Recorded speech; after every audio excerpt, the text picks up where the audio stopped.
artifacts, bones, dry as dust facts, and um, enjoyable but very dry. And I started seeing in them stories. Namaste sab log. Welcome to the Invisible India podcast. Today I have Devika Cariapa, who is an author published with Tulika Publishers and others as well. She is going to be speaking today about several of her books, and I'm so glad to have her joining us. Welcome so much, Devika. Thank you, Jessica. And I'm really pleased to be here because I've seen some of the work that you've done, and I'm quite honored that you've invited me onto your portal. You do amazing work. Thank you so much. I'm really humbled that you took the time to listen to some of our shows before you came on. So I just want to give an intro to you. First of all, Tulika is one of the leading children's publishers in South Asia.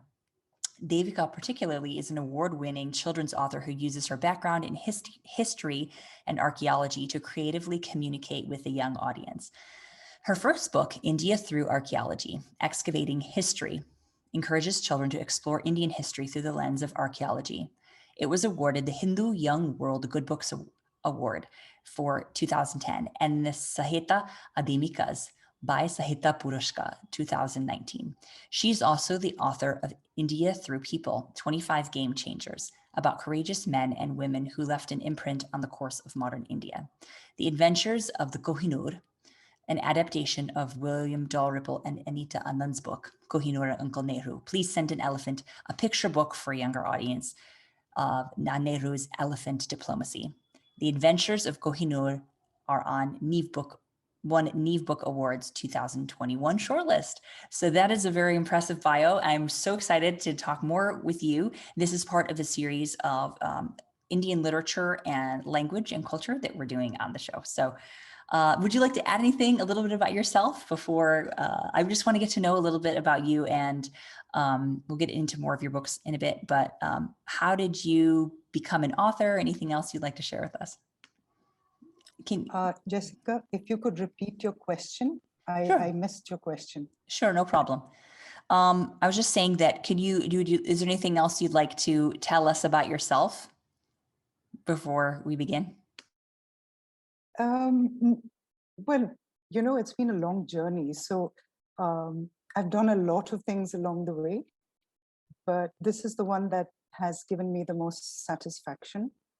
And it's something that I knew in my heart that I always wanted to do over the years. So we could stick with this. And if other things come up along the way, we could discuss them as well. Great. So I think one of the things I'm really interested in is hearing, how did you become an author? So I was in this deeply academic environment where I was learning how our knowledge of our histories are constructed using archaeological means.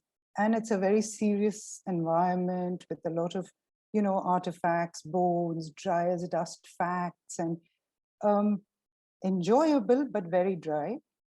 And I started seeing in them stories which had elements of sort of drama and adventure, excitement, romance, a lot of things that I thought even then would appeal to children. And I started in my head, even though I was in this very academic environment, I started thinking about how these stories could be possibly written down for children. Because academic work typically does not get translated, not even for the common reading public, let alone children. So a very long time ago, I thought about things like that. And there were extraordinary tales, like, when you think, a geologist is walking along a dry riverbed and he suddenly finds stone tools, which are the oldest tools made by humanity in a riverbed in South India. Or on a hunch, an archaeologist gets out of a train and discovers the world's largest open-air prehistoric art gallery. Dramatic things like that. Or one of my favorites is when 19th century explorers and many of them were British from the East India Company, would find little indications, little artifacts that eventually led to the discovery of one of the most sophisticated civilizations in the world, city-dwelling,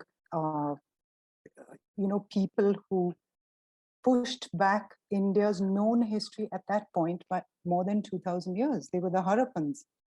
So these were very dramatic sort of ideas. And my challenge at that point was to find an entry point. How do I tell these stories to children without all these other technical facts and drier facts that do come up in history and archaeology?